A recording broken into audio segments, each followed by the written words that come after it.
easy for you. It's not. All right. Or whatever. It honestly. I guess it's more so, do you want to see your screen? Are you worried about the kind of issue that I was talking about? Oh. Like being able to see if something's happening or... Might be nice for like questions if someone, I don't know. Well, here I can on But my you guys phone. are like running the thing. on my Here, phone that I can Or you can I go can in flip, and out. I can if flip you them want up. to be doing that. Yeah, of course. I won't be able to read Yeah. questions. Also, okay, so hi don't worry YouTube. about We're it. Okay, already I'm gonna start already it. streaming on YouTube. Hi YouTube. Hi YouTube. Hi YouTube. So, all right. So when this is ready to go, we'll do that. Okay, this is not working. It's not going live on yours. Oh. It won't click. Maybe because There's a of thing. Let me try real quick. Yeah, maybe we can... Maybe it just wants me to do it. It's like, doesn't Yeah. like my finger. Is that like a finger? My phone's been real wacky lately. I'm just gonna restart this again. just technical difficulties. YouTube, getting everything situated. Everyone's here. Life is great. And yeah, I'm the only one on camera right now. Oh yeah. Today's Friday. Yeah, give the weather report. And yeah, it was pretty chilly this morning. It's actually pretty temperate weather. A little foggy, a little smoggy. A little fog and smog. You know, Julia and I were up and at 'em early. I played tennis this morning. Julia skated. She's a very amazing skater. If you ever want to catch her skating, No, you don't need to watch me skate. go out to Altadena. There's a park out Please there. don't go to Altadena. No, actually don't. Skate. I was kidding. Don't do that. But yeah, we're just Yeah, it's on. Oh, awesome. I did. All right. I'm on the live one happening now. I was running out of material. You did great. All right, let's see how this is. All right, boom. All right. Looking good. That's looking good. Hello. Hello, everyone. Hello, everyone. We're all here. Yeah.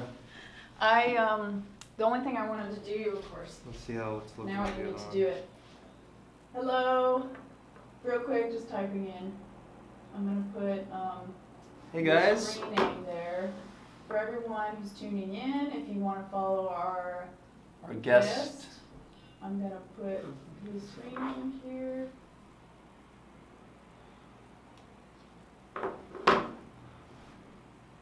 And Pin. boom, hooray. Okay, there we go. Got through the the obligatory start to every one of our podcasts. I know, it's always a Uh-huh. mess. Yeah. But we make it work. Yes, we do.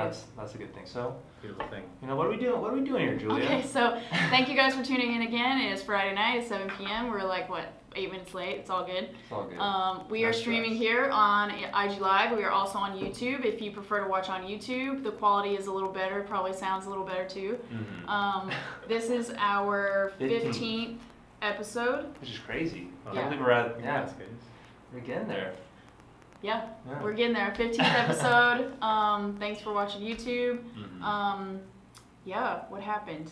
We had our art show. We did. Yeah, we had our second virtual art opening last Friday. If you tuned into that, thank you for tuning in. All of the works are available to view and are for sale on our website. If you go to Artory DTLA's page and click the link in the bio, you can see all the stuff for there. It's also in the link in the bio at Happening. I think it's labeled as Artory Art Gallery, so you can see it there. Mm-hmm. And yeah, we have cool ceramics, cool prints, cool paintings, you know, all the fun stuff. Yeah, and if you ever want to look at our past shows work, that's still available on the site as well. In the same location, just you know, Julia has created a beautiful website that allows you to, you know, filter through all of our artists. So just go to that website, look at beautiful art. I think that's always it's always a good thing. Yep. Yeah. So yeah, thanks for tuning in again. Today we are here with Carey Clayton, This musician, producer extraordinaire. Hello. And Alex and Carey have known each other for a long time. We have. And Carey and I Yeah. are just getting acquainted, so we're all here learning together about this yeah. amazing creative that we have here today. Mm-hmm. Yeah, so welcome. welcome Guys, to glad to be here. Yeah. Thank you. So man, yeah. So we connected with Carey just again through the through Instagram, and we had gone to school together. We had played of all things football together. He Yeah. was a grade above me, and you know, I remember you as being the super fast, you know, Yeah. lightning bolt of a wide receiver on Yeah.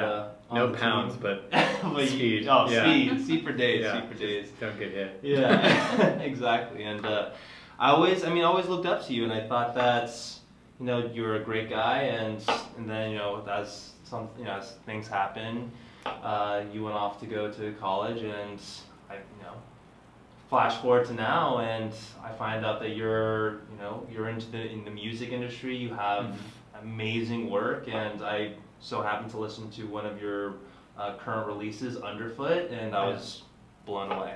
Cool, man. Yeah, I just remember going to join and being like, oh my god, like I reconnected with this dude, and he's awesome. He was really stoked. Oh, I was Even he's not making it up. He Oh, was no. like, I believe him. Yeah. Yeah, No. very Oh, genuine you guy. can see, Yeah. Yeah, and yeah, it caught my ear in a way that you know, that makes me really admire the way that you put together your work and your process. And I thought that, you know, that'd be great for everyone else to be able to kind of celebrate what you do and to hear more about what you do. So Cool. yeah, how about you know, you tell our viewers kind of a little bit about, you know, your work, what you do, and we can kind of start from there. And real Yeah. quick, again, if you're tuning in, you can also go to YouTube. Just last note on that. We are also streaming live on YouTube. Video and quality of sound is a little bit better there, so here we are. Yeah. Cool. Yeah. Well, I feel like there's many sides to me and what I do. So, Uh-huh. and how we reconnected. Yeah. I've recently been putting out a lot of songs under my own name and Mhm. me singing, which is kind of new for me.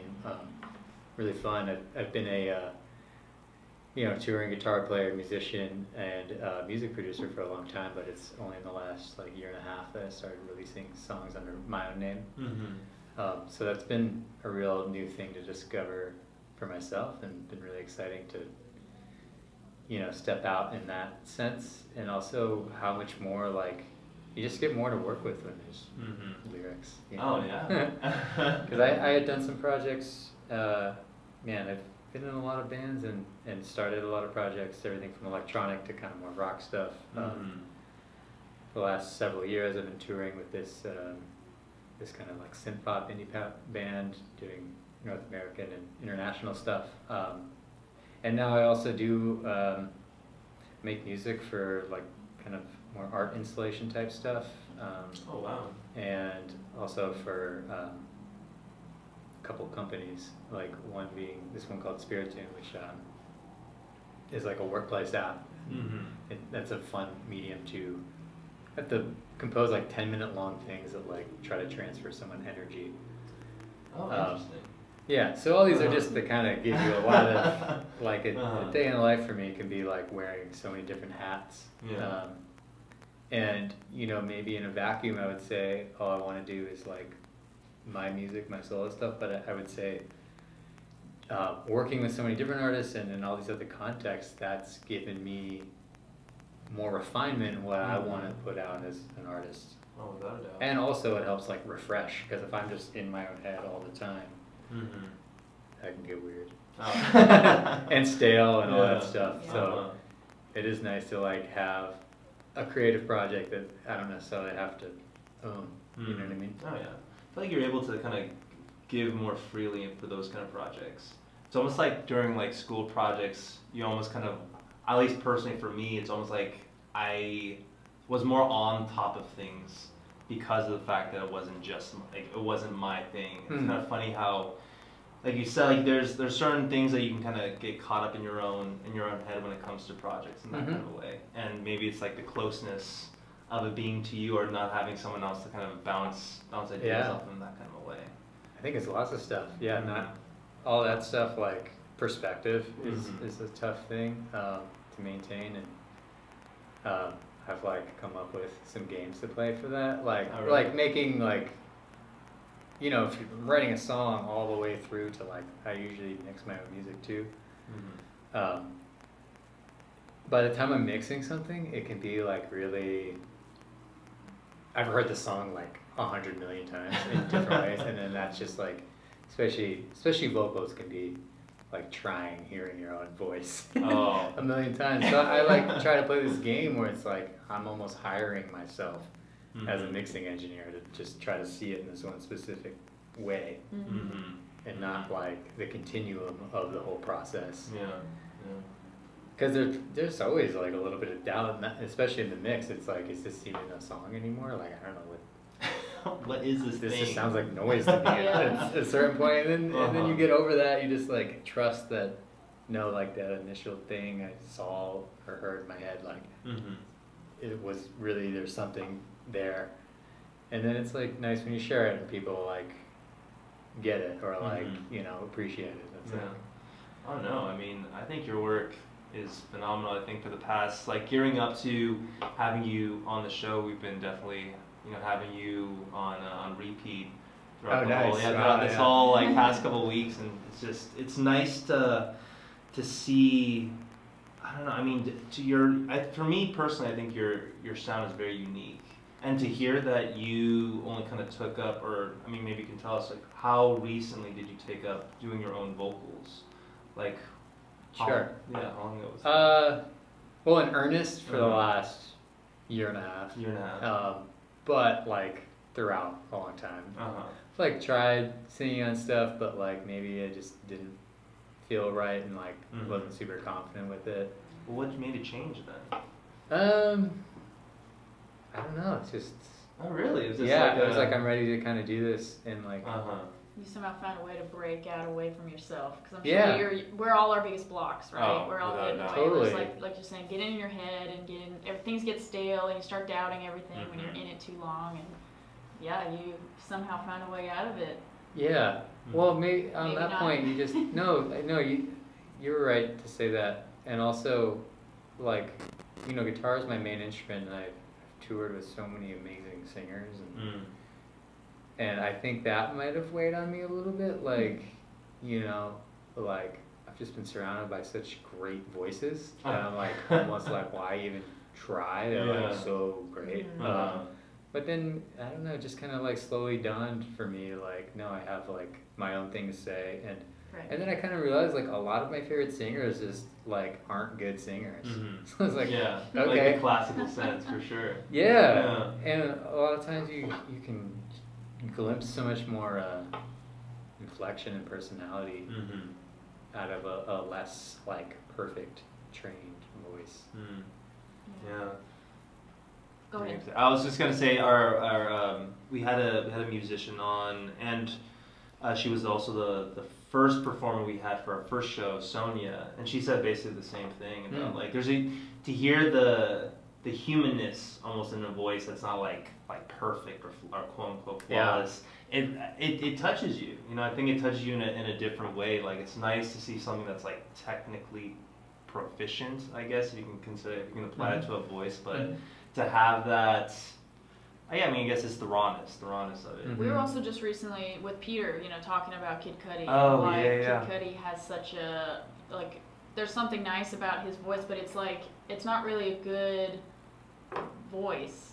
It's like, Sure. You get what I'm saying. It's like he is not in tune generally. He doesn't hit that mark of like melody where you're like, this is beautiful, It's just kind of like really raw and like scratchy, and he's Kid Cudi. It's like he does what he does. We all know it. We all love it, and it really works. And Yeah. I mean, the funny thing, I took this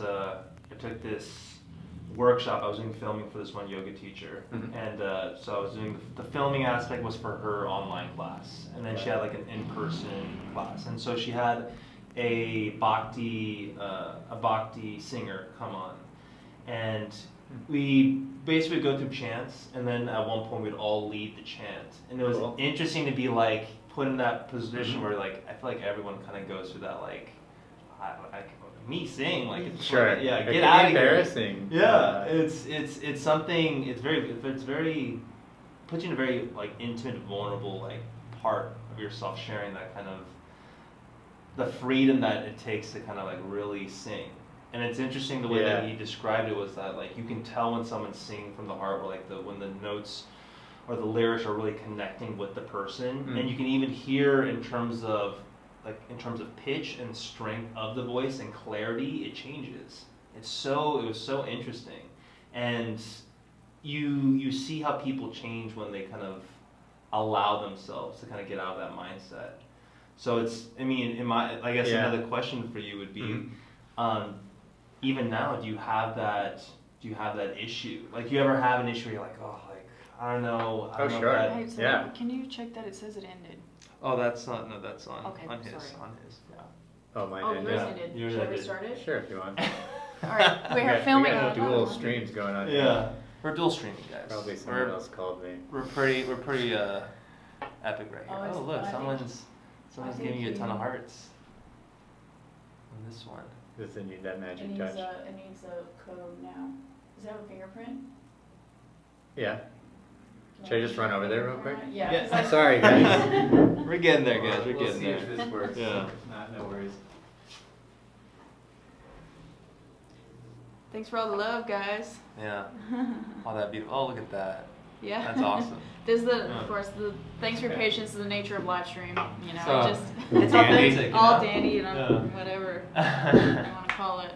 It's all good. Okay, what did you ask? You asked something about insecurity. So do you? I mean, I guess to kind of circle back to what we were talking about. Do you still find like those moments where you kind of have the doubt or the when it comes to your own voice? Oh yeah. Yeah. And what do you? Often. Oh. Sure.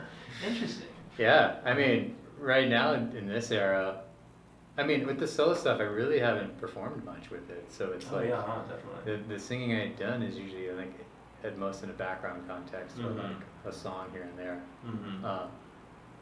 So like that's gonna be a new thing for me when I start playing that live. Done like a couple live stream things, which I feel like is a kind of a nice Mm-hmm. halfway. Yeah. You know, there's something Uh-huh. almost anonymous about that, but yeah, in like the studio sense, sure, I'm like, yeah, I'll like write something I think is great, and then like it just like does not work in my register and my voice, Uh-huh. and yeah, then it's like, well, actually, I've been like practicing a lot, so like I've Mhm. noticed my range get better, so I'm like, well, maybe do I hold out for that? Ooh, that's Or there's like other tricks I do, like Uh-huh. sometimes I'll like pitch the whole thing. Yeah. If it's like too high for me, I'll Mhm. like You bring it record or like print out a version of it or bring it down Oh wow. and sing it like a couple steps down Uh-huh. and then pitch it up. Oh, okay. You know, that's like Yeah. a fun, and it's not only just like cheating, but it like helps, it gives you a different timbre in an Yeah. interesting way. And like to me, my vocal isn't necessarily anything like sacred. It's like Mhm. everything I record, I can mess with it. It's fun. Mhm, It doesn't have to be like a clean guitar performance. No, Yeah. it's like I really love stuff that's like I'll play and then I'll like mess with it a lot. Wow. And like the voice can be like Uh-huh. that too. On the other hand, it's like I want it to sound good when I sing live. Oh, saying, yeah. you know, so I want to put something that like someone's expecting it to Yeah, sound like, like, oh, and it's Carey. like, no, I can't sing there. I think there are a lot of artists that prepare for both, though. Is that correct? Like, or in your experience working with other artists, do you Mhm. have artists who will kind of have a studio version of themselves in terms of how they perform the song, and then they'll switch it and kind of perform it in a completely different kind of context Sure. on stage? Yeah, both context. Yeah, then you know, depending on the situation, maybe it's a stripped down version or something. Mhm. But also key, like you know, people usually record a little higher, like right to their like apex, Mhm. warmed up in you know perfect conditions. 'Cause you take as long as you want to get there. Yeah.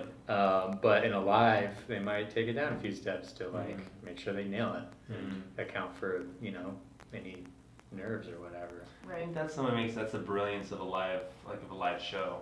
Because I mean, even like with the way that they even kind of score like a song that you love on the album, they'll do some little shifts and I guess in the assembly as well in terms of how they're portraying the song to begin with. Yeah. Yeah. Well, I think also that context speaks to, you know, you just spend so much time from Mhm. like germ to finished thing with a Yeah. song that like playing it exactly like the record sometimes sounds really boring to Right. the creator. Oh, for sure. So like, I think that's a big reason why. Mm-hmm. Like I like to like, you know, or you like while you're creating it, you heard alternate versions that maybe it's like a little more rock heavy and more guitar, Yeah. which would suit a live performance a little bit better. Yeah, like reading the room or the venue a little bit better. Yeah, just like something you can give more like kind of variation to and feeling it Mhm. rather than like all these Yeah. perfectly created things. Yeah. Yeah, that like is a reason why like live performances can be different too. Just keep it fresh for the person who made it.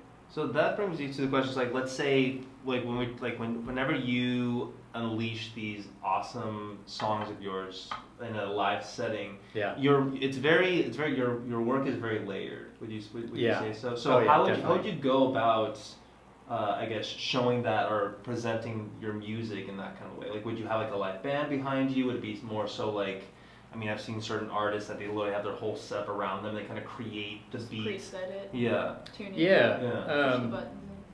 I've worked. Push the button. Yeah. Push the button. Yeah. Go. I've worked in different contexts Uh-huh. with different people and how they do it, ranging from like, let's completely recreate this record with, Mhm. you know, a lot of playback tracks and the stuff that the band can't create because like, Yeah. you know, the record's so dense, there's so many parts. Mm-hmm.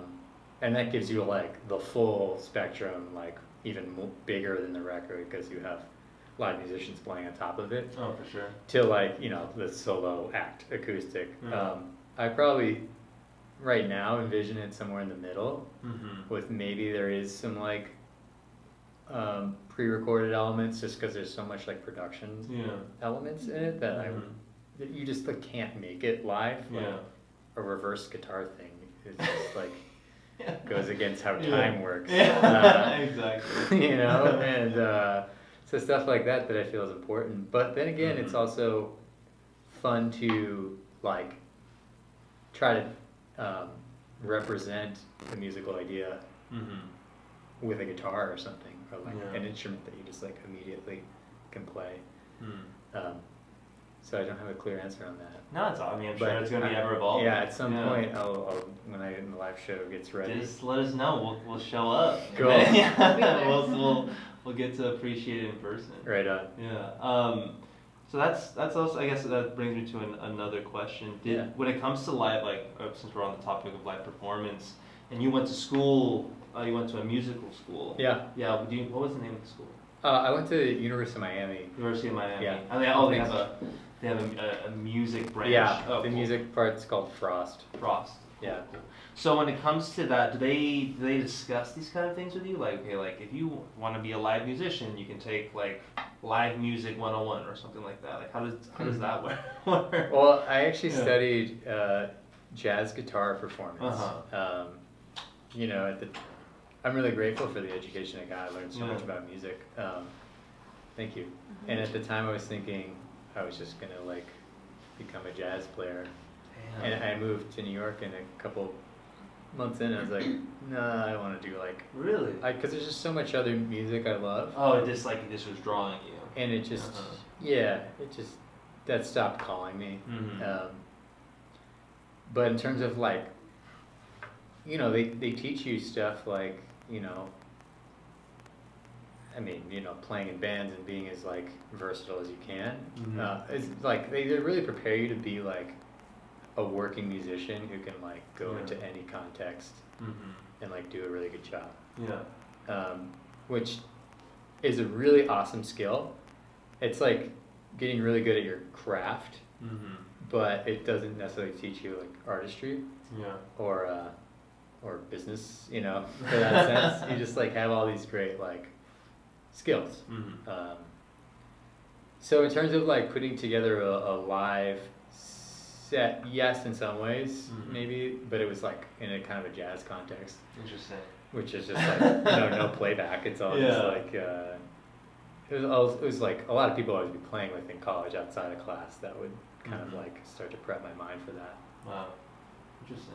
So so when you say that you're being drawn to other places, Was it out of necessity in terms of like you're just trying to find more work within like in the music world, or how did that really Yeah, work? both. I Yeah. mean, yeah, the necessity of like actually make money playing music. It's Yeah. pretty competitive and Uh-huh. hard to make a living. Was that surprising to jazz. you at all? No, not necessarily. Uh-huh. And I studied jazz in the like knowing that it like applies to like just like you're basically studying music. Mm-hmm. You know, it's not just like sure it's stylistic to that, but you can apply it to everything else. Whereas I feel like studying other things don't necessarily apply as much. Mm-hmm. Yeah, like for instance, if you just really studied blues, it's like not as applicable to all the other genres as much as jazz is. Yeah. Yeah. Um, It's like very specialized in that way. well, jazz is Yeah. very broad. Mhm. It like can I don't apply say to. blues Oh, and sure, blues, yeah, yeah, just to yeah, use an example yeah. like that. Mm-hmm. Kind of lost the train of your question. What was it? Oh, about the Traveling for necessity, Yeah. Oh, yes. Yeah. leading you to different places for Mhm. music. Yeah. Being in music.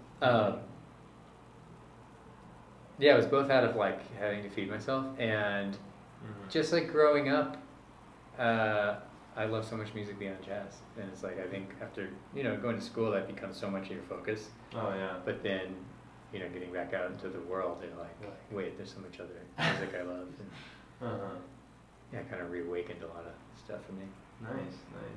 Did you ever? I mean, because I know for me, and I don't know. I don't want to talk. I don't want to put words in Julia's mouth, but I know that when it comes to like choosing a career in the arts or in music, did you ever have that point where you're like it's like where there's doubt that set in because of I mean it is a hard industry, it's very competitive, and same I would say that it's probably definitely correlated with art where it's it's very saturated, and your workload is very subjective to you and to what kind of an audience you can reach. Did you ever have those moments of like, is this what I'm really supposed to be doing with my life? Or or do you have like kind of have those like hard moments to really kind of figure out like, Well, do I continue on this or do I pivot? Or maybe was there just ever anything specifically that came up that did deter your path where you were doubting it? Like another career opportunity came up and it had nothing to do with music. You might have been like considering, but you're like, no, I'm gonna stay where I'm on my path right now. Sure. I mean, nothing that really threw me for much of a loop for long. Maybe considering, like, not much beyond considering it. But to me, more the like reason I may have thought about doing something else is honestly more out of like just being interested in a lot of stuff. Oh, nice. That might be more along the lines of what you said about like, is this what I'm meant to do?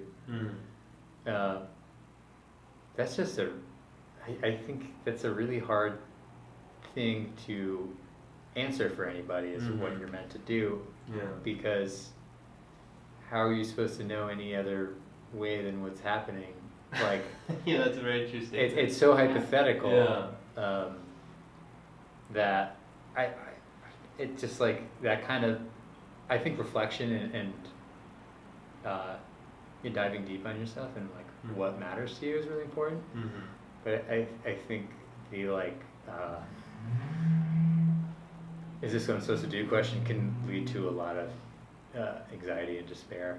Yeah, I mean that's a like what You know if what I what mean? if scenario. It's a right? what if, Yeah. like, well, what if this happened? Because you're always kind of looking backwards. But, maybe that's just phrasing because, if you're generally unhappy in something, then maybe you're meant to do something else. Yeah, true. But I've had, like, a really lucky and awesome, privileged, fortunate path that has just been pretty great. Sure, there's been doubt along the way, like, am I good enough for this? And, like, who do I think I am? Like, questions like that. But you work through them. I don't know. Oh yeah, I mean that's the only thing you can do, right? And if anything, you feel it back into the work at that Mm-hmm. point, right? When it comes to your creative process, is that what do you really fuel off of emotion or off of like what's going on like in your life at that moment, or are you more trying to figure out concepts, or like I want to address like this aspect of life that may not be necessarily affecting you in that particular moment, as like, oh, I'm feeling this way about this problem, like directly affecting my life, Mm-hmm. sort of thing. If that makes sense. Totally. Yeah, I kind of have a twofold approach. Like, it's really hard for me to like ignore if there's something I'm feeling. So I'm never gonna get in the way of that. Yeah. So like, I'll just kind of let, I show up in the studio. Usually songs kind of start themselves wherever, and I just have my Really? phone.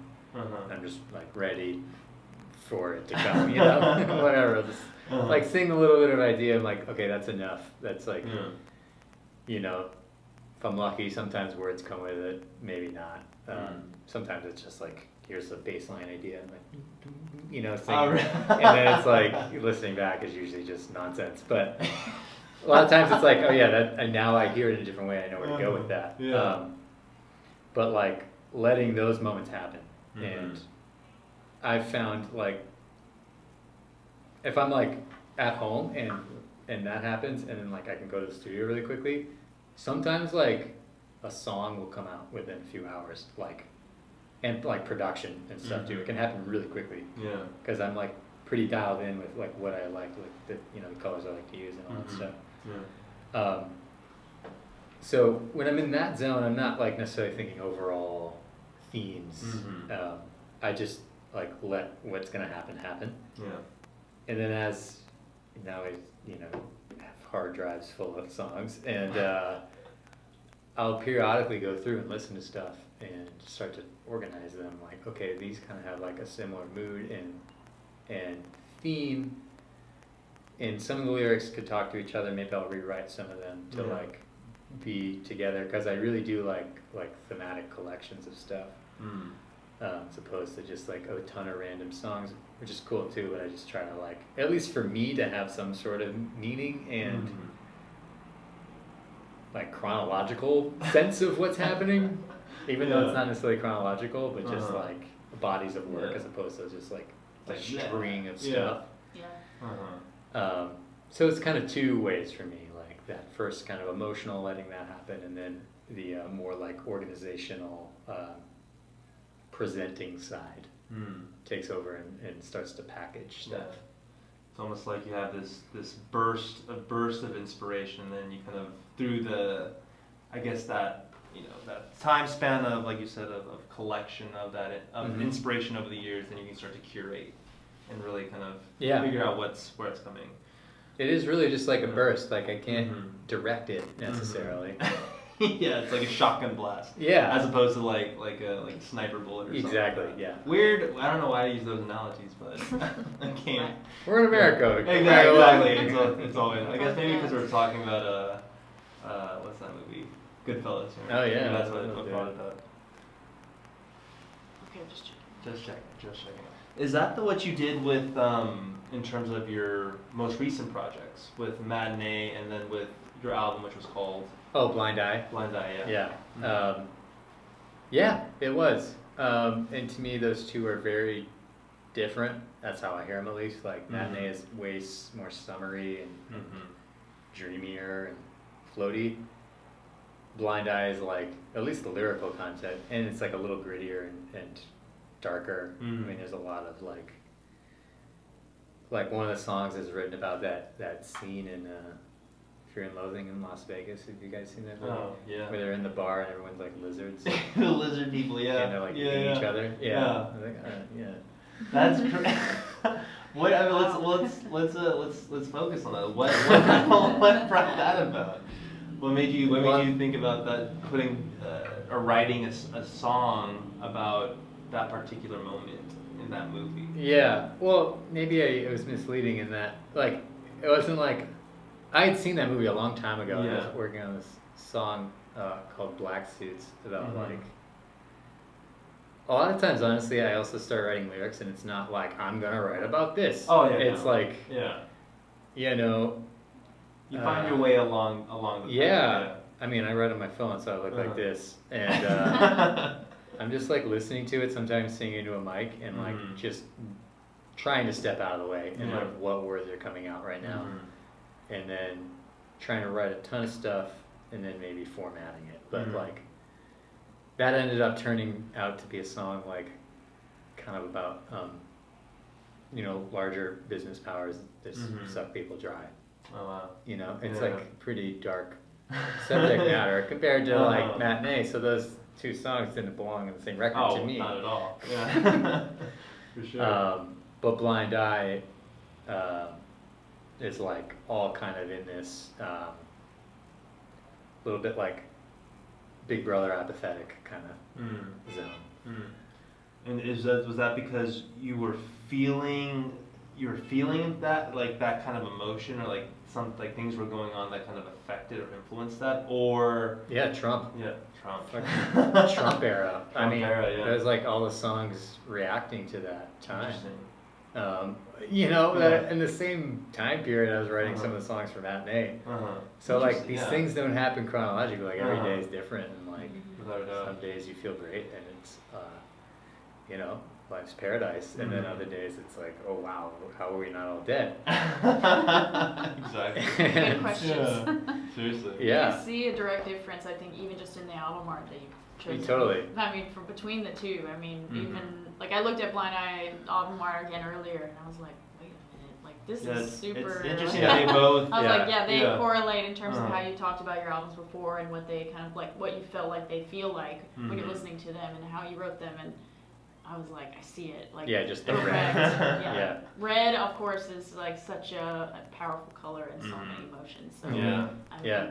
Mhm. you saw it. I saw it, and I was like, this Whoa. is very serious. Mhm. Take this very seriously. Yes, I take this very exactly. We had somber phases when we're listening. We're like, gonna settle down for this one. So, so I guess like it's a good segue since we're talking about your work. When it comes to your new pieces that Yeah.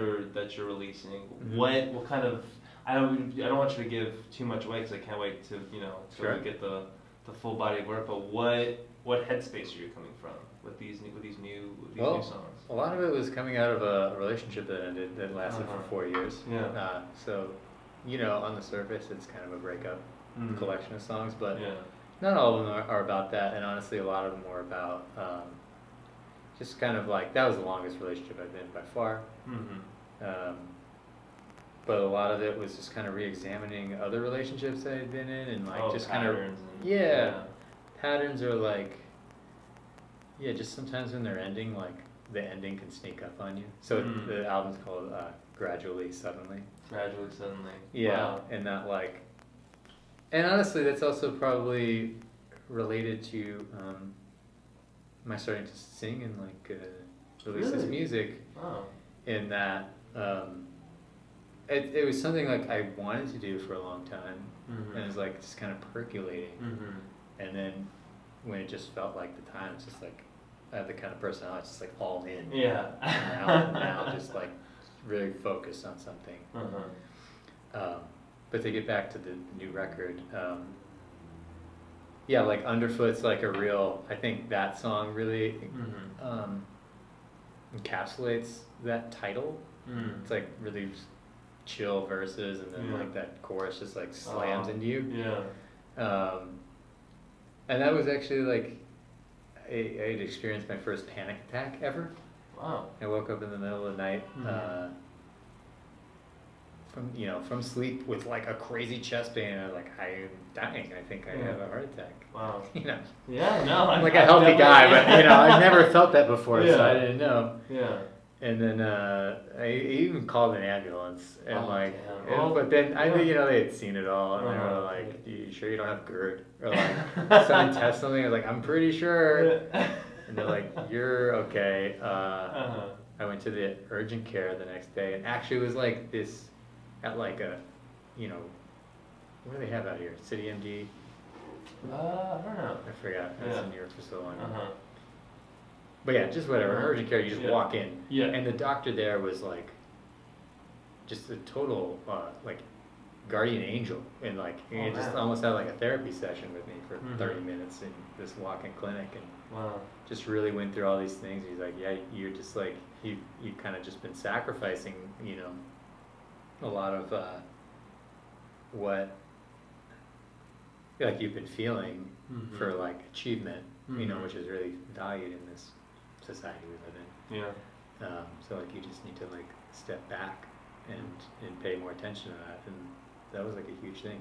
Wow. Who'd have thought? Real that would be- happenstance yeah. encounter. Yeah. Out of all Yeah. places in urgent care, Yeah. that's Yeah. but the doctor, who I mean, I feel like that's like the epitome of like sacrifice for achievement, right? Sure. Yeah. Yeah, their path to get Uh-huh. there. It's just it's crazy. Yeah. You know. You know, in a lot of Western doctors, it's kind of prescribed and Mhm. whatever, but that was just like so out of context how that Yeah. came out, and it just Yeah. really made an impression on me. Wow. It's amazing. Yeah, Mm-hmm. thankful to that man. Yeah. Like really helped me out. And, Uh-huh. If we all just where I had the chance to like talk, I think a little bit more about how you're truly feeling, you know, it would Mhm. just open up so many doors, especially for creatives, you know, Yeah. because so many different creatives spend a lot of time alone and a lot of time stuck in their head in their studios, painters, sculptors, in all forms and mediums, and so if we had that ability to actually like if it were prescribed to all of us, like it is in some other countries, for you to go to a therapist at once a week or once a month even, you know, and it just kind of expel and have a conversation about specifically like these things that we're feeling, we would probably get so many like personal societal issues that we have because we have that outlet, you know, Yeah. and it has Sure. been until this last year, I mean specifically I think it has been a very, it's not necessarily like fully looked down upon, but just kind of like subtle sign of weakness that you might not be like yeah. Mm-hmm. like why are you talking about this so much, like why do you have all these feelings that you're experiencing, like Yeah. you're fine, like Yeah. you have a great Right. life, blah blah blah, Mhm. but like it's not really the case, like we really need that, and so I mean and it could change your life, you know, and it seems like it did inspire you and like open you up, Yeah. you know, Yeah. so you're working on music for yourself and that's great. Mhm. Mm-hmm. Yeah, I'm just stoked to hear that. Yeah. Yeah, it's funny. Well, I've never done therapy. I mean, that was like the closest thing to therapy. Mhm. Maybe that's Yeah, great. for I sure. don't know. I from people who do it tell me it's very important to do. Oh, sure. No, I yeah. know it. Yeah. I mean, that's how art was introduced to me. Was, man, I guess I never got into my story, but basically I had my father passed, and then I kind of went down a dark route with drugs, and then after graduating from college, kind of really kind of hit the accelerator when it came to my bad habits, and basically it landed me up in a rehab facility. I was placed on the 5150 there, and that's where I was introduced to like art being a form of therapy, and I guess Amazing. one of the cool things that I was actually thinking about when you guys were talking about therapy is like, have you ever looked at like music as a form of therapy, like a therapeutic, like in a therapeutic kind of sense? Like, do you see your work like that, especially when it comes to like this current project where it's going through a breakup and I mean, I know for me when it comes to my artwork, since it's very like emotionally driven,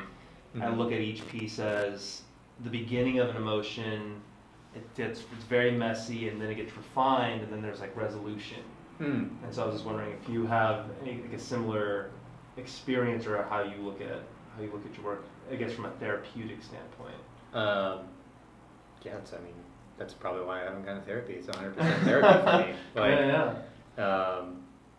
I don't know if I necessarily approach it like in that it's therapy for others, but I at least for me, if something like really moves something within me and I feel a spark within it, I'm like pretty confident that someone else will feel something like that, and that's like what gives me the motivation to keep going with something, with an idea.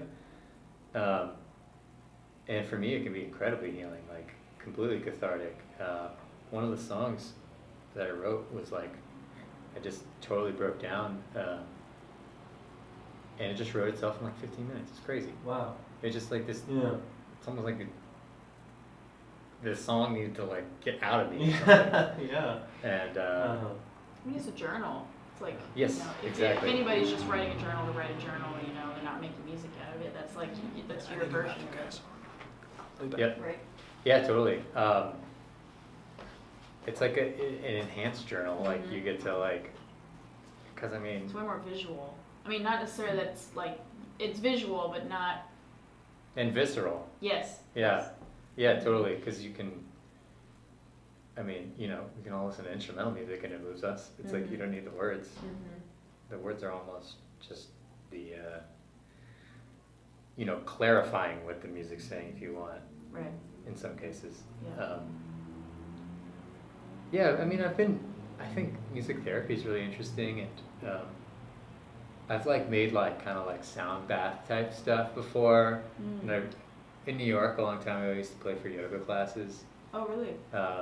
Yeah, I'd be like playing like guitar loops and making it really like dreamy and atmospheric, which that was fun. And I also have a background, I played in a church in New York for a long time, Right, yeah. and that was probably the most therapeutic thing I witnessed for people. Like, for other people, not and for necessarily me, it yourself. felt great too. I Right. mean, yeah, just the most direct connection. Like,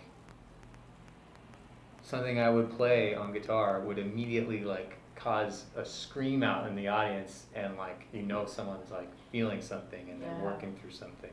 Yeah. I mean, besides a concert, obviously, that's where the most people gather to feel music in that way. I mean, church for sure. Like, growing up, we went to church every Sunday, like my family in Tennessee, and I went to some super heavy, you know, experience. I've had some super heavy experiences with the music, and there's always, like every other Sunday, there would be a Sunday where they would extend the song. You know, Yep. a lot of churches will do that. They'll extend the song because they read the crowd or whatever's going Yeah. on. There's a lot of emotion, a lot of feeling. They'll extend it longer, and they're like again and again and again, Yeah. and it really just builds and it builds and builds. And I think that's super important. I mean, even talking about it now, I'm like, wow, that was actually really important. That's probably like my favorite part of that whole experience, you know, Oh, yeah. was going for that specifically, because you're like, there's power in this room. It might not be necessarily like what we think it is. It is in a sense, but it also is just like us and ourselves and like connection and music as that platform to like get us there. Yeah, it's such a vehicle. Yeah. Yeah, we need more music therapy. That What? should also be prescribed. Prescribed. It should be regular old, you know, talk therapy, and then there should be like music healing every. Well, there's one of Yeah. our there's this one yoga studio that's right next to where we live, where they do a yoga sequence, and then they have live music accompaniment. We were just talking about that because he Oh, used to be a really? musician. Oh yeah, Oh, I yeah. used Before to play that. some. Oh, that's so dope. Yeah, Nice, New York. nice. It was a fun thing to do.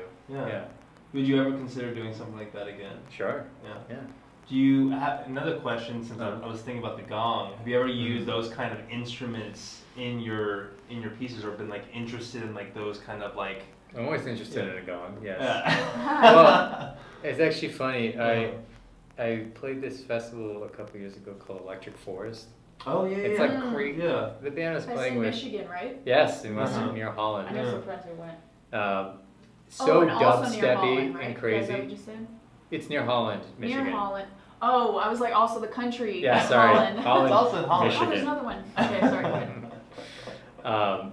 You know, crazy dubsteppy festival. Yeah, There's yeah. like Yeah. lights everywhere. But in the middle of this was a gong circle, Oh, dope. and like 20 people sitting there, and you're Uh-huh. surrounded by like 30 gongs or something. Oh, damn. And a couple guys just go around doing Uh-huh. this. And so the gong, there's just so like every frequency's in there. Mhm. Every overtone is just metal. It has so much in there, and the way Yeah. it's shaped, just it completely blocked out all other sound.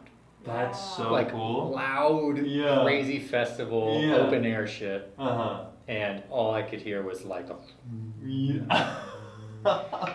world of the gong. You know? That's so cool. So gongs are very cool. Yeah. They're Imagine if you ancient could see instruments, for frequency sure. like that.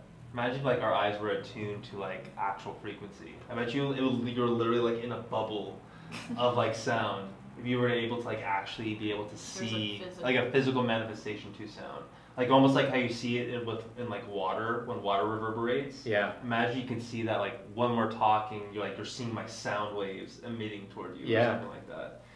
I just Nobody would need drugs then. Exactly. Exactly. I'm just talking about my last. Well, like, imagine my that plus acid drugs. Yeah. Oh my Oh, gosh. dude. It's another dimension. That's the sixth dimension. Literally. But have you seen the movie Annihilation? No. Neither of you? No. I Wait. haven't seen any movies, I guess. Maybe I think I may. The name sounds familiar. Who's What's in it it? about? Natalie Portman's in it. It's like this organism that lands from space. Oh yes, and, yes. Basically, everything like the spectrum, the visual Mhm. spectrum starts breaking up, Mhm. and it's like this. It's slowly like engulfing everything. Yeah. So, but everything's like spectrumy and rainbowy. Like shimmering. There's like flowers too, Yes. right everywhere. Yeah. Yeah. So I kind of imagined that when you're saying Yeah. it. I was like, Whoa. yeah. Sorry, lost in my own visuals here. Please. Yeah. Anyway, that'd be crazy. Uh-huh. I'm just That'd be imagining that, like, what you were just describing, that you were kind of seeing, like, coming off of, like, I mean, coming off of the gong circle that you're talking about, like, you Uh-huh. can see, like, things, Uh-huh. like, shooting out of it, you know, like, Yeah. at that circle, the edge of that circle, like, Uh-huh. flowers and sparkle, I don't know. Yeah. Whatever we It was would just every usually frequency see. Yeah. in a sphere around this Color. thing. This is so awesome. That I mean, it must be great that you have such like an understanding of that of what you work with, which is frequency. Like, have you looked into the science of it at all? Like in terms of like. Oh, yeah, a little bit. Uh-huh. Like in what exactly? Well, like the one thing that popped into my mind, I guess, when I asked the question was that Yeah. like this one physicist basically said that we all live on a particular type of frequency, and if you were to shift that frequency, you would basically not be able to see any of like the reality that's around you. Because I guess if you look at like we're all resonating at a certain frequency, Mhm. right? Like this table is. Yeah, like we're all like Anything. everything. Me, you, the camera, Mhm. like we're all, You guys. yeah, you guys We're out all there, around yeah. frequency, yeah. And apparently, if you were to shift that frequency, that like baseline frequency, I guess you can say it, that you would literally like all this would disappear, and you'd be almost like in another dimension, so to speak, in that kind of a way. Like the frequency of your physical body Yeah, exactly. combined with the electrical output of your brain, I guess. Yeah, Something like that. I don't know. I just remember that he had this Yeah, conversation. something like that. Let's go with that. Yeah. That sounds good. Yeah, but I was just, I guess, Well, that's a wild thought. I'm not sure how to answer that. Well, I guess what I would just say is, have you ever? I mean, since you work with music, Mhm. like how deep do you look into? Like how deep do you study it? Like has it like led you to like those kind of like crazy ideas in terms of? Oh, in terms almost of like sound? from a scientific Yeah. physics standpoint? Yeah. Well, I'll start with a fun fact in that the Uh-huh. Earth revolves at D flat. Whoa. That's Someone cool. told me that once. But did you fact check it? No. Okay. We'll just say that that's true. I have actually Yeah, listened. 1 out of 12 chance. Yeah. That's probably not even a perfect D flat. I'm sure it's out Wow, of tune. that Earth. Come Out on. of Earth's out of tune. I actually. Earth's out of tune. I don't know what's up. Damn. Oh. I mean, I have on YouTube they have like the sound that they make. I don't know if it's like they have like. Oh, the pigeon- planets? Yeah. Yeah. Yeah. So I think that's. Did NASA just like release something like that recently? I don't know. I mean, I just know that I just found it so crazy that all these things are just making sound at all Sure. times, right? Well, it's brought up Yeah. to a, if you, Yeah. I never heard that, but it's brought up to a frequency that we can hear. Oh, for sure, Because, yeah. that's like taking, A440, if an octave Mhm. below that would be Mhm. A220, and so you just keep having or doubling. Yeah. Uh-huh. And I think we can hear up to 20 hertz, Okay. 20, which is really low, and then up Uh-huh. to 20,000. Wow. Dogs can hear above us, a lot of Mhm. things can hear. And, like whales, they sing a lot of, Mm-hmm. I actually just read this thing in National Geographic, how like they really have songs that they communicate and evolve through their families. Whoa. And different whales sing different types of songs. Whoa, that's so crazy. Yeah, it's Uh-huh. crazy. A lot of it's extrapolated in that like it's data that Mm-hmm. we couldn't hear, but we Mhm. could measure. Yeah. Yeah. It's interesting. But do I think in those terms when I'm Yeah. creating? I feel like sometimes I like get really heady with Mhm. stuff and like have experiments with Yeah. like what would this sound like against Uh-huh. that. Rarely are those anything interesting. Very But just they're like, usually learning experiments. Like Uh-huh. sometimes something's cool that comes out of it, and then Mhm. I'll just like put that in the back of my brain, like, Yeah. okay, I know how to like access that sound now. Yeah. I have no idea how to use it, but maybe One day. maybe it'll be Uh. appropriate for something down Yeah. the line or something to explore when I'm like Uh-huh. on an airplane for 10 hours or something. I don't know. That's interesting. Yeah, a lot of time there to work with Just gotta that. have your Uh-huh. little projects. Well, on Uh-huh. tour, like, yeah, with band time, that'd be Oh. like great time to mess around with stuff. Mm-hmm. Mm-hmm. Do you miss Or that? read, yeah, whatever. Whatever you like to do. Yeah. Or float your boat. Yeah. Do you miss that? Do you miss touring? A little have bit. you you never not able to do any touring? this past Not year? this last year, no. Yeah. When's the last time you toured? Jeez. Oh, the beginning of 2020. Beginning of 2020. January and February with this Nice. this synth pop band, Break the Find the K. Mm-hmm. Yeah, it's fun, man. It's definitely a grueling experience. Like, Mm-hmm. with that same band, I mean, we actually went to China. We went to Wuhan, like, Oh, in get outta August here. of 2019. Whoa. Getting out of there, huh? Just Yeah. in the nick of time. Well, Yeah. I mean, what was funny is like at that time, the big deal. We flew into Hong Kong Uh-huh. when those protests in the airport. Oh. The airport was closed the day before, and the day after we landed. Oh So my we like goodness. barely made it in there. Wow. That's crazy. And we're just Perfect like window. pushing Yeah. gear through the. Yeah, They had it like all like kind of like with barricades off for all the people. And Oh my goodness. you're just going through this maze of people. And Uh-huh. where we were staying, there was like little fights in the subway, like right there. Just between protesters and In the police, yeah. Oh my goodness. Remember those scenes where they had like Yeah. umbrellas and the turnstiles Yeah. to block the The friggin' like, hose and gas? yeah. So yeah, little did we know there was like even larger things looming. Oh, exactly. Like, oh, this is It's like the that craziest felt thing like I the wanna see. craziest thing, yeah. Wow. Here we are, But- over a year later. Yeah, well, it's just crazy where music's taken me all over the world. It's just Mhm. and connect me with people that otherwise I wouldn't have connected with. What's been your favorite, your most memorable experience traveling, like touring with the band or Well, any music sense? China was great. A really impressionable one too. In 2018, I went to Nigeria to work on a Oh, project wow. with a friend who's Nigerian American, and she invited me out there for 2 weeks. We worked with a bunch of Nigerian musicians out there, and that was just like, I was helping produce this album. Kind of assembled a little studio in a house out there. People would come in and out, and it was just amazing, like how instantly like I connected with all these great musicians. Oh, that's awesome. Just like had such a bond Mm.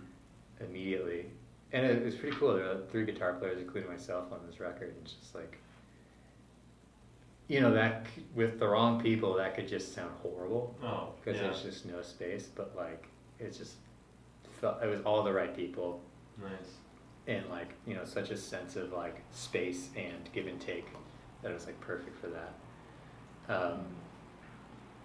Yeah, and also I mean, yeah, it's a bit of a culture shock going there. I mean, it's amazing though. Mm-hmm. And then I also did a choreography thing in Istanbul. I think the year before that. Choreography? Yeah, I was writing music with I'm a thinking- dancer. Oh, I was composing. Yeah. Okay, I sorry. was like, wait a minute. Oh, yeah, I'm also a you're dancer. You're a dancer. I was like, we missed something. Yeah, sorry. I can visualize that. It's like you're writing and then you're like dancing it out too at the same It's very time. experimental. Yeah, I have a friend who does stuff like that. It's pretty incredible. Yeah, that's a whole nother thing of freeing yourself and letting your body move. Truth. But yeah, that was a great experience, and like what an incredible city to get connected with. Yeah, Mm. And that's always a huge inspiration for me is traveling. yeah. Mm. even during COVID, like I've been around. I was started in Utah, staying with a friend, and I was in Northern California for a while. Then back here, it's like really lucky that kept going. Yeah, of course. And we somehow weirdly found ourselves doing the most traveling I think we've done in a while during the pandemic. Just weirdly enough, and you know, it's great in terms of for the art aspect of what we do. Is I mean, it's the first time going to Tennessee to go visit her family for me, and just being in Tennessee in general, and I mean, just new places and new textures and new smells. It just you bring it with you, and it's like you breathe. It breathes new life into what you do. Totally. Yeah. You have like in terms of the places you've been, do any kind of stick out more prominently than others? Like, is there a place you're like, that was like, I mean, like you think about it and you like write music thinking about it, or like it really sets up the creative tone, you know? Yeah, I mean, there's so many. A real profound one for me was in like 19. I went to Brazil for a month. To work on a farm. This thing called WOOF, Worldwide Organization of Organic Farmers, I think is what it is. Oh, cool. It was just kind of last minute. My friend was going, and I just decided to go with him. I was living in Miami at the time, to Brazil, and it was just like the most magical, beautiful place. So where I was really inland, just in this farm community that like had every type of ecosystem, and it had like mountains, desert, rivers, jungle, waterfalls, caves. It was crazy. It was just like a little microcosm of the world. And there's just so much to explore there. I think it was also the pace of life. Like I was literally waking up and like doing farm work. You know, I wasn't like, you didn't have electricity. It was just like a real, I think, really healthy way to disconnect. It just made such a, I think about that time a lot. Wow. Did you have any instruments? Did you bring any like a guitar or anything with you? I did bring a guitar, yeah. Guitar, nice. Yeah, and my friend had, I think he wrote something too. Yeah, and some people there would like, we'd play with some people there. Oh, dope. Yeah. Nice. Wow. Like, I dream about those kind of experiences. There's something so pleasant getting this. It feels like being like a human, like an actual like a human being was, I guess, before we developed this level of, I guess, of comfort. I guess you can say, like comfort and instant gratification, and and it's just nice to be able to like work the land, or like for me, when you talk about kind of disconnecting that kind of way, like the one time that I always remember that was so fun, that kind of like really made me fall in love with hiking and backpacking especially, was my buddy and I went to Tuolumne Meadows for a backpacking trip, and the first night we went to go gather firewood, and that was like the first time I've ever done that. And he was like showing me how to like break smaller trees on rocks, just for like finding the fracture point, and just using this the force of gravity is just break, and I was like, this is like feels good, doesn't the most amazing thing I've ever done. Right. It's like, and it's so simple, but it's so like fundamental in some ways. It was amazing. And it's like something that, it really lends credence to those like age old, I guess, rites of passage, right? That I guess we're kind of ingrained in like in just different cultures that we just, I don't know, just that we either kind of moved away from, or just we're not as I guess attached to anymore in that kind of way. Yeah, I mean, it's just the most like instant way to connect with ourselves. Like, we're still those people who had to collect firewood and hunt and whatever. Our brains haven't naturally selected themselves to be different ever since we like basically stopped evolution through all our technological advances. Yeah, you know what I mean? Yeah. Like everyone can mostly survive. and it's awesome. It's not like such a harsh world. Mm-hmm. Oh, without a doubt. but like it's like in some ways so abstracted from how our brain initially is wired. Mm. But it's also so cool that like this same brain can like function in this world. Oh, it did? You know, where Uh-huh. probably you're looking at a screen more often than you are Mm-hmm. anything that's like the exact thing, Yeah. not like a replication of something, Uh-huh. which is also just such an abstract concept. Yeah. Yeah, it's like imagine like talking to your ancestors about like what a computer does and like what You're a witch doctor. Exactly. Wizardry, the wizard. Yeah. Are you kidding me? You're like, They're like, what? Like, yeah, there's get out of here. Yeah. I mean, yeah, they'll go burn you real quick. Yeah. I don't, it just, do Mhm. you, They there's can so burn much you. groundwork for that. Oh, truth. Like, how do you just start to like accept, oh yeah, this is a Yeah. computer. Well, I've never heard that word. I Yeah. like, what is this, like, Yeah. how are those people in that box? Like, What did you do to them? yeah, why are they tiny? Like, We either burn you or we worship you. Like Yeah. there's Right. two different extremes. Probably You know, like, Mm. worship then burn. yeah. Choose worship. Yeah, You share have the to world. worship me. Yeah, exactly. I'll do it. Why Yeah. not? I'll be the god. Yeah. Yeah, that's. I But- don't know how we got to that. Yeah, well, to bring it back, Yeah. I remember like, I was like kind of working through a lot of things when I was at that farm in Brazil, and I was just like, this is Mhm. just like, at least for me, I'm a very like active type brain. Like, Mm-hmm. I really need to be doing stuff Yeah. all the time. Mm-hmm. I don't really like sitting still and doing nothing. Mm-hmm. And for me, like that was just so therapeutic to like, there's Yeah. just stuff to do with your body, and like Mm-hmm. you don't have to think too hard about stuff. Yeah. And for me, like, I'll bring it back to this conversation mostly, with like creative process. If I'm like find myself really thinking about something or overthinking when I'm working, I'm like, Mhm. I gotta go do something where I'm not. Mm-hmm. Like cycling, Mm-hmm. I go for tons of walks. Just anything that gets you out of Yeah. your cerebral head. And I think movement is a huge part of that. Oh, truth. I mean, that's funny. That's how I somehow was able to draw. I think we talked about this about how I was able to draw into my creative process movement. So that's like how I didn't realize that there were certain I guess mediums that you could add to paint to make it very fluid, make it do what I wanted. So what I instead did was I used this house paint, which is already was naturally more fluid than anything you could really pick up at like Blick or Okay. or what have you. And from there I used the body in order to create that swirling kind of coalescing pieces that I made. And your art has so much movement in it. Yeah. It's very Exactly. obvious. Mhm. It's so I understand that idea of needing to move, of how it working through the body in order to get to whatever that resolution is, you know, Mhm. whatever that creative expression is.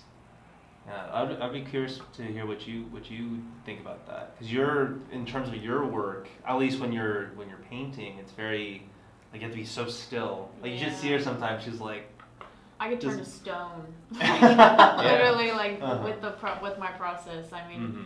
I haven't made a whole lot. I haven't created a whole lot recently because we've been creating in other forms now. Sure, So like yeah. my more traditional sense of creating is in ink, and I work in ink, and then I was doing oil painting for a long time because that's kind of what we were working with in school, and so oil painting, and then I worked on oil painting in form of figures, working on figures Okay. and working. And then it kind of transitioned into the iris flower, and that was kind of Mhm. like how I was identifying myself through my art with the iris flower, because it's a state flower of Tennessee. Oh. And that process kind of got bigger as I was doing the iris flowers. I was going bigger, and it became a little bit more kind of interactive. But Mhm. generally, with the exception of the wood, I started working with wood and making sculpture, and that was obviously like way more like Mhm. movement oriented, like, because you have to cut the wood, sand the wood, Mm. piece it all together. But everything else that I work on is very like stagnant, and I'm like the ink drawing that ink drawing and then putting those onto walls, like mural, kind of like this, similar to this, is like just very like I'm sitting here like, like I have to hold my arm like this sometimes, and then I get like so like I forget where I am, 'cause it's just like so. I mean, literally stoned. I don't know how you do Outside it. my brain, and I have like hours and like. Wow. So Does it feel exhausting or like meditative? It is. There's always certain. It goes through certain stages of like, and then initially I'm like super stoked to start it and get going on it, and then I'm like in the zone, meditative, get the flow state, and then I kind of like become more aware of myself, and then I'm like, as soon as I kind of like get out of that, I'm like, wait, my body kind of hurts, like I've been staring at this, and it's like finally when you look away from the wall, you're like, can I even see anymore? Like, I think I need to get new glasses. You can only see that pattern. Yeah. And so then I'm like, okay, now this has become challenging, and now I need to get away, I need to look somewhere else. Then it becomes great again, and then it becomes, it's just like all creative process. You go back and forth, and you're like, oh, this is so cool. Oh, I'm doubting this now, and now I feel terrible, and can I even see anymore? And now I'm becoming stoned, and okay, now I'm feeling good because I went outside and I roller skated for a little bit. Nice, and yeah. Then we come back to it. But yeah, I mean the way that he works, it's way he's able to get way more like. I feel regular movements and also still create at the same time, which is just not the case for me. That was just lucky. I mean, I feel like honestly, all the sports. I feel like that's where it comes from. That needing to move, and it was already. I mean, well, I think if I think about what art is or expression is, I mean, even that's a form of art. Even when we were playing football, we didn't know that it was like the symmetry of being able to catch a ball and avoid a tackler and all these different things. It's all art, and it's funny that you take us out of the sport, let's say, but that expression still finds its way through these different mediums now. And especially, I think, like when it comes to the way you kind of speak about needing to move, having that be like an integral part of your creative process. I think that's very interesting. That it may. I mean, or I guess, what do you think? Do you think it has kind of roots in how active you were as a kid, or probably that kind of thing? I mean, my mom always reminds me that I was running before I was speaking. Oh, really? So, like well before, and I was just always moving. Especially, for me, like, especially with words and lyrics, I almost always have to be walking. Yeah. Even if it's just pacing in a room. Nice. But there's something about that, I think, well, both it's getting more blood flow to you, and also there's something about just like, the involuntary act of placing one foot in front of the other that like somehow like can knock out like overthinking or something. Yeah. That's like doing the dishes or like cooking something simple is also like a really handy tool. Oh yeah. To like, just have a little something to do. And like I get people who knit or something. It's just like, this little activity that uses a little bit of your brain, but you're free for something else. Whereas like if you're just sitting there, it's like too free and your mind goes crazy. Yeah. That requires quite a discipline to, stay engaged with that maybe. Although on the other hand, sometimes I feel like I just sit for hours in my studio and like, because I'm maybe more leaning into how do you paint, and like hours will go by, I realize I haven't eaten lunch or I haven't eaten like 8 hours. I'm just like, okay. Like I hear so many other things that I need to do this right now, and I don't need to do them right now. Yeah. Probably my ideas will be better when I come back. Oh, without a doubt. And like, there's like, getting better at that, and not like so tunnely about like just all the way to the end, because there's definitely a drop-off curve of good decisions. Oh, for sure. By the end. Yeah, you start getting a little delirious. You start like undoing stuff or going over it. You're just like, okay. Oh yeah. It's not a question. And then you wake up in the morning, you're like, no, why did I take that away? Yeah. And you like hardly remember why because you were so delirious. Yeah, like when I'd have that issue all the time when I was just starting to learn how to frame my own pieces. Mm-hmm. And it's not like the hardest thing in the world, but you have to precise measurements at least to a degree. And I would try to I'd be exhausted, but I would try to get through it because I was like, I want to get this thing together, Right. and let's go. Yeah. I want to get to the other one, to the next one, and I would, without fail, I would always one would be messed up, and I would have to stop anyways and be like, now I gotta go home and. Because I ran out of wood or whatever it may be, and now I have to Totally. and I could have just stopped and then just gone home and just finished the next day. It's I know. Yeah. In the moment, that doesn't always seem like the most productive thing. But Oh, yeah. It usually is. It's amazing. Just to know when to stop is is an art form in itself. It is. Yeah. Yeah. For sure.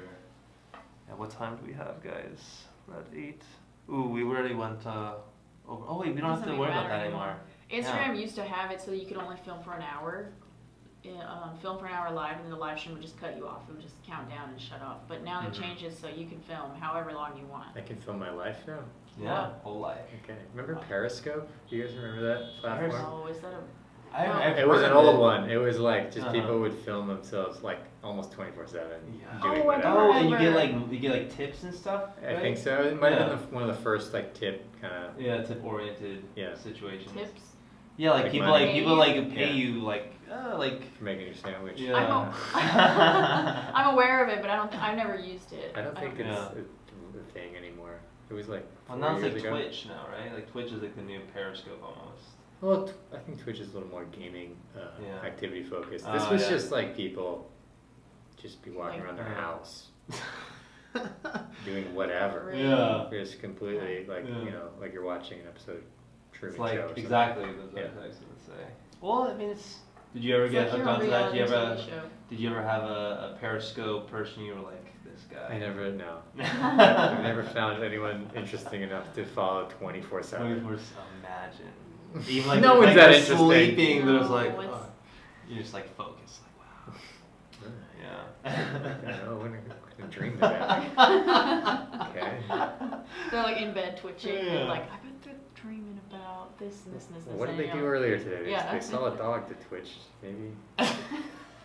You could see the guy who has like all the plans in the backyard, Yeah. in the back wall, like a Uh-huh. detective trying to find a serial killer. Just What is the dream? Yeah. They ate chilies this night, and maybe they're the hotness of the chili. Maybe they're. I saw them That's earlier. why They he's were sweating. eating the Exactly. chilies. They ate chilies for lunch, yeah. and they had way too much cheese dip. They're dreaming of lava. And that's what they're like. Oh no, that's terrible idea.